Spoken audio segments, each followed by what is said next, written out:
ابھی شہزاد غیاث صاحب کے ساتھ پرٹیکولرلی جو ان کی پوڈ کاسٹ ہوئی اس میں تو جو انہوں نے باتیں کی ہیں، جو ایک ٹرمینڈس ہم نے انٹلیکچوئل ریوولٹ دیکھا غامدی صاحب کے خلاف پاکستان کی یوتھ میں، دس از دی اینڈ، اس سے کوئی ریٹرن نہیں ہے انلیس کہ وہ ریپینٹ کرے، تائب ہو کے واپس آ کے بتائیں دنیا کو کہ نہیں یار میں اب عمر کے اس حصے میں ہوں کہ میں ان چیزوں کو اگلے جہاں نہیں لے کے جا سکتا، تو میں جاتے جاتے کچھ اچھا کام کرنا چاہتا ہوں۔ اور اس سے پہلے ایگزامپلس موجود ہیں، ڈاکٹر غلام جیلانی برق صاحب کی ہیں، منکر حدیث تھے لیکن ریورٹ ہوئے، ریپینٹ کیا، تو انہوں نے دوبارہ سے حدیث کا جو ہے اس پہ کتابیں لکھی کہ کیوں حدیث ضروری ہے۔ غامدی صاحب بھی اگر جاتے جاتے یہ کام کریں، جاتے جاتے مطلب میری اگلی سانس کا نہیں پتہ، کہنے کا مطلب یہ ہے کہ وہ ایک ہی اس حصے میں کہ یہاں انہوں نے جوان تو نہیں ہونا، میں بھی بوڑھا ہو رہا ہوں، میں ممکن ہے ان سے پہلے اس دنیا سے چلا جاؤں، اللہ عز و جل انہیں صحت دے، زندگی دے۔ لیکن the point of making is کہ فطری اعتبار سے وہ اس جگہ پہ ہیں جہاں پہ اب بہتر ہے کہ وہ ریپینٹ کر جائیں، ادروائز ان کے نظریہ دیٹس ڈن فنشڈ۔ یہ شاید اسلامی تاریخ کے فٹ نوٹ میں بھی اس کو جگہ نہ ملے، یعنی کہ باطنیہ وغیرہ کو تو فٹ نوٹ میں جگہ مل جاتی ہے، اس کو شاید وہاں پہ بھی نہ ملے، کوئی لیگیسی نہیں ہے، حسن الیاس صاحب اس کیلیبر کے آدمی نہیں ہے کہ اس کو لے کے آگے چل سکیں، نہ ان کی وہ علمی گہرائی ہے، نہ ان کی، انہوں نے بس لفاظی سیکھی ہے ان سے۔ جو ہماری فکر ہے اس کو جو کچھ شیوع حاصل ہوا، کچھ 2 4 10 لوگ اس وقت سنتے ہیں، یہ چیز قابل تردد ہے، اس پر غور کرنا چاہیے کہ کیسے ہو گیا، یہ ہونا نہیں چاہیے تھا۔ غامدی صاحب تو فرماتے تھے کہ مجھے یہ لگتا تھا کہ میں لاہور کی ایک گلی کے اندر بیٹھ کر کتابیں لکھوں گا، دنیا سے رخصت ہو جاؤں گا تو گلی کے کونے پہ بیٹھے ہوئے شخص کو نہیں پتہ چل سکے گا کہ یہ شخص کون تھا۔ آپ کے خیال میں، اور سب سے بڑی وجہ یعنی کہ آپ کے خیال میں جو یہ فکر ہے، غامدی صاحب کی فکر ہے، فرحائی اسکول کی جو فکر ہے، اس کو جو اس لیول پہ پش بیک دیا جاتا ہے یا اس کی ایکسیپٹنس بہت زیادہ کم ہے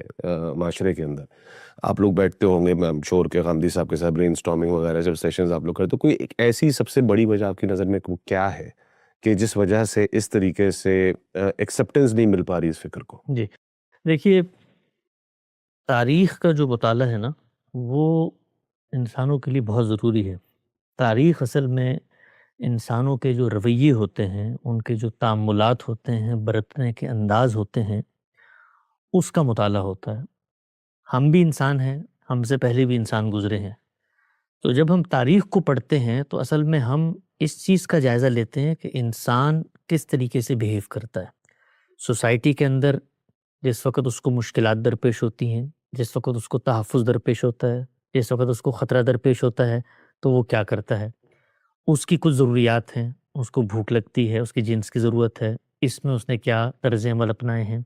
اسی طریقے سے کچھ اس کی انسٹنکٹس ہیں، جبلتیں ہیں، کچھ انہیرنٹ اس کے اندر جذبات، رغبات، خواہشات رکھ دی گئی ہیں، ان کے ساتھ وہ کیا رویہ اپناتا ہے، کیا اس کا معمول رہا ہے۔ تاریخ کا مطالعہ ہمیں انسان کے احوال سے آگاہ کرتا ہے۔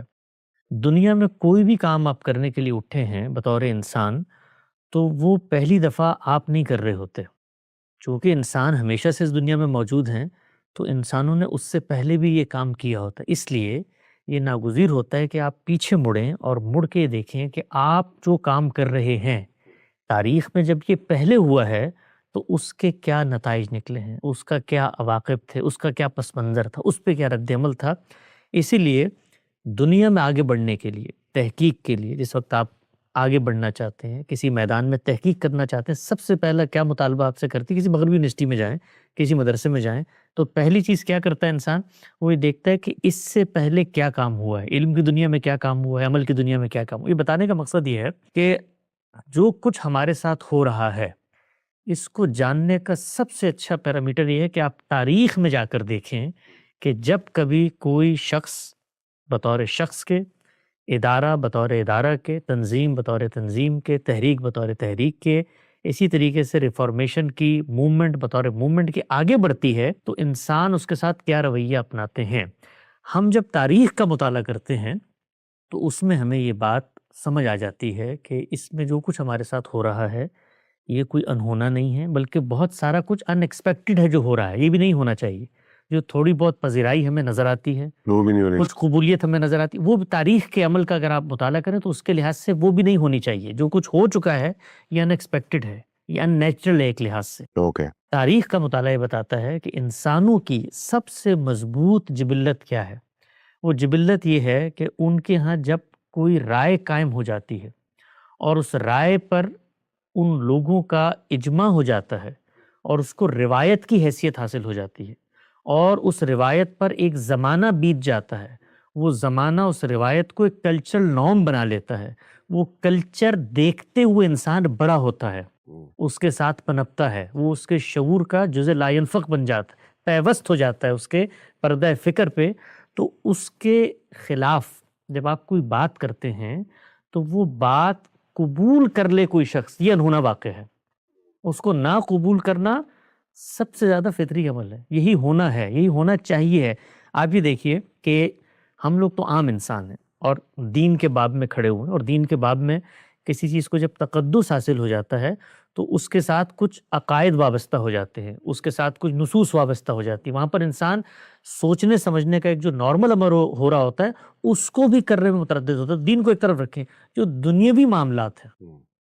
سماج کے معاملات ہیں، سیاست کے معاملات ہیں، ان کے اندر جو قائم شدہ تصورات ہوتے ہیں، جو تاریخ میں بن چکے ہوتے ہیں، جب ان کی تنقیح کا عمل کیا جاتا ہے، ان کو ریکنسٹرکٹ کرنے کا عمل کیا جاتا ہے، ان کو ری لرن کرنے کا عمل کیا جاتا ہے، ان کو ری ڈسکور کرنے کا عمل کیا جاتا ہے، تو جس نوعیت کی مزاحمت ہمیں تاریخ بتاتی ہے ان کو پیش آتی ہے. اب یہ مسئلہ اپنی ذات میں کسی کی جان، مال، آبرو، عقیدہ، تاریخ سے کوئی متعلق نہیں ہے کہ آپ دنیا کے بارے میں یہ نظریہ رکھیں کہ یہ گول ہے کہ گول نہیں ہے. لیکن ہم نے یہ دیکھا کہ یہ بات کرنے والوں کو بھی جو مخاطبین ہیں وہ ٹھنڈے پیٹوں قبول نہیں کرتے. وجہ یہ ہے کہ آبا کی ایک روایت اور نظریہ تو پہلے دن سے جس امتحان میں انسان کو اللہ نے ڈالا ہے وہ یہی امتحان ہے کہ آپ کے جو کچھ تصورات دنیا کے بارے میں سمجھتے ہیں کہ یہ صرف عمل کا امتحان ہے. نہیں، یہ علم کا امتحان ہے، عمل سے بڑھ کے علم کا امتحان ہے. تو علم کے امتحان میں جو کچھ آپ کا علم بن چکا ہوتا ہے اس کو ری لرن کرنا یہ ناممکنات میں سے ہے. تو آپ یہ دیکھیے کہ انبیاء کی جو پوری روایت ہے، ہم لوگ تو اپنے آپ کو ادنا سا دین کا خادم سمجھتے ہیں، طالب علم ہیں، بے شمار چیزوں میں نشو و ارتقاء ہے، فکری طور پہ مغالطے ہو جاتے ہیں، غلطیاں لگ جاتی ہیں. 10 چیزیں میں آپ کو بتانا چاہ رہا ہوں کہ وہ جن کا بے خطا علم ہوتا ہے، جن کے پیچھے الہی مائیت کا ظہور کھڑا ہوتا ہے، وہ بھی جب آتے ہیں، کیا آپ تصور کر سکتے ہیں کہ نوح علیہ السلام جن کو اللہ تعالیٰ نے کیا کیا معجزات نہیں دی ہوں گے، کیا کیا الہامات ان پہ نہیں ہوئے ہوں گے، وہ اگر اپنی بیوی اور اپنی اولاد تک کو پیغام پر قائل کرنے میں ناکام ہو جاتے ہیں تو اس کی وجہ کیا ہے؟ آپ تصور کریں نا، ہم لوگ تو بالکل ہمہ شمہ چھوٹے موٹے سے انسان ہیں، اور ہم جیسے اور دسیوں لوگ ہیں جو اس وقت دسیوں صداقتیں کوئی سیاست کے میدان میں پیش کر رہا ہے، کوئی معیشت کے میدان میں پیش کر رہا ہے، کوئی سماجیات کے حکمران، ہر جگہ پہ تو ان کو مخالفت کا سامنا کرنا پڑتا ہے. تو دنیا کی یہ حقیقت ہے. اس حقیقت سے جو شخص نظریں چراتا ہے تو وہ پھر مایوس ہوتا ہے کہ بھئی میری فکر کو شیوع کیوں نہیں ہو رہا، میری بات کو لوگ قبول کیوں نہیں کر رہے. ہمارے استاد مکرم جناب جاوید احمد غامدی صاحب نے پہلے دن سے جس چیز کا اہتمام کیا ہے وہ یہ ہے کہ اپنے آپ کو زمان و مکان سے اٹھا لو اور اس چیز سے بالکل بے پرواہ ہو جاؤ کہ زمانہ تمہاری بات کو کیسے پرسیو کر رہا ہے، لوگوں کی کتنی تائید تمہارے ساتھ کھڑی ہوئی ہے، کتنا بڑا جتھا تم نے منظم کر لیا ہے. ان کے استاد کا ایک جملہ ہے جو خود انہوں نے اپنی کتاب میں لکھا کہ وہ فرماتے تھے کہ سایہ بھی تمہارا ساتھ چھوڑ جائے، سایہ تو میرے جسم کا عکس ہوتا ہے نا، وہ بھی یہ اعلان کر دے کہ میں تمہارا ساتھ نہیں دوں گا، جو ہر وقت تمہارے ساتھ ہوتا ہے، تب بھی جس چیز کو حق سمجھتے ہو اس کو بیان کرو. اس سے قطع نظر کہ کتنے لوگ اس کو قبول کریں گے. آپ یہ سوچیں کہ اللہ کی وہ قومیں کہ جن کو اللہ نے شہادت کے منصب پر فائز کیا تھا، بنی اسرائیل، یعنی پیغمبروں کا سلسلہ اللہ تعالیٰ ختم کرنا چاہتے تھے اور قوم کو شہادت کا منصب دینا چاہتے تھے. قرآن مجید نے اس کو جا بجا بتایا نا کہ میں نے تو عالمین پہ ان کو فضیلت دی. اس قوم کو جس کو اللہ نے منتخب کر کے فضیلت دی، جب اس کے ہاں کچھ نظریات پیدا ہو گئے، اس قوم کے ہاں جو پیغمبروں کی قوم ہے، آپ سوچیں ذرا، اس کے ہاں کچھ تصورات پیدا ہو گئے تو اس قوم نے اس خدا کے بھیجے ہوئے پیغمبروں کو قتل کرنے سے درپے. آپ تصور کریں نا، یعنی ایسا نہیں ہے کہ وہ کہیں جی ہمارا آپ سے قتل کرنے کے درپے ہو گئے، اور انبیاء کو انہوں نے قتل کیا. تو دنیا کے اندر یہ دنیا کا معمول ہے کہ آپ جب بھی کوئی ایسی بات کریں گے جو آپ کے قائم شدہ تصورات، اور یہ تصورات ہوتے ہیں ہمارے سامنے آتے ہیں، یہ اصلاً استدلال پہ نہیں کھڑے ہوتے ہیں، یہ روایت پہ کھڑے ہوتے ہیں. اور روایت کس چیز پہ کھڑی ہوتی ہے؟ ہیرو شپ پہ کھڑی ہوتی ہے، قومی تفوق پہ کھڑی ہوتی ہے. مثلا آج آپ کسی مسئلے میں گفتگو کرتے ہیں تو وہ آپ کے لیے علم استدلال کا مسئلہ نہیں ہے. کل میں ایک صاحب کی گفتگو سن رہا تھا، انہوں نے کہا بھائی یہ جو بخاری کتاب ہے اس کی کسی روایت کی اگر آپ اس بات سے ہٹ کے انٹرپریٹیشن کرتے ہیں جو میرے بزرگوں نے کر دی ہے تو اس کا مطلب یہ ہے کہ آپ تو اس کی حیثیت کو مان ہی نہیں رہے. تو وہ پھر عزت کا مسئلہ بن جاتا ہے. تحفظ کا مسئلہ بن جاتا ہے، وہ ایک نفسیاتی ہڈل ہوتی ہے۔ بڑا اچھا مضمون ہے مولانا وحید الدین خان صاحب کا اس باب میں، اس کا عنوان ہے قبول حق کی رکاوٹیں۔ اس میں انہوں نے بتایا ہے کہ وہ کیا امراض ہیں جو انسان کو لاحق ہو جاتے ہیں۔ تو جو ہماری فکر ہے، اس کو جو کچھ شیوع حاصل ہوا، کچھ 2 4 10 لوگ اس وقت سنتے ہیں، یہ چیز قابل تردد ہے، اس پر غور کرنا چاہیے کہ کیسے ہو گیا، یہ کیسے؟ یہ ہونا نہیں چاہیے تھا۔ غامدی صاحب تو فرماتے تھے کہ مجھے یہ لگتا تھا کہ میں لاہور کی ایک گلی کے اندر بیٹھ کر کتابیں لکھوں گا، دنیا سے رخصت ہو جاؤں گا تو گلی کے کونے پہ بیٹھے ہوئے شخص کو نہیں پتہ چل سکے گا کہ یہ شخص کون تھا، اس کی کیا فکر تھی۔ تو یہ تو اللہ تعالیٰ نے موجودہ دور کے اندر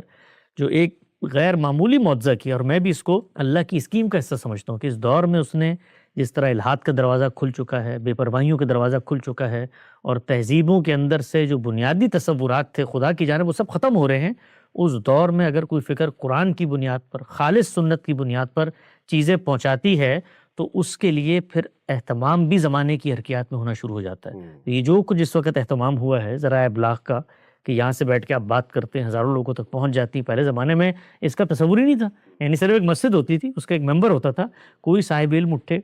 آزادانہ غور و فکر کرے، اسی روایت کے اندر کھڑے ہو کے گفتگو کرے، کوئی سننے کو تیار نہیں ہوتا تھا۔ لیکن اب یہ وقت بھی آ گیا کہ کم سے کم بات پہنچائی جا سکتی ہے، تو ہمارے لیے اس میں یہ چیز قابل تعجب ہے کہ کچھ نہ کچھ ایکسیپٹنس کی ہو رہی ہے، پش بیک تو ہونا ہی ہونا ہے۔ ہونا ہی ہونا ہے۔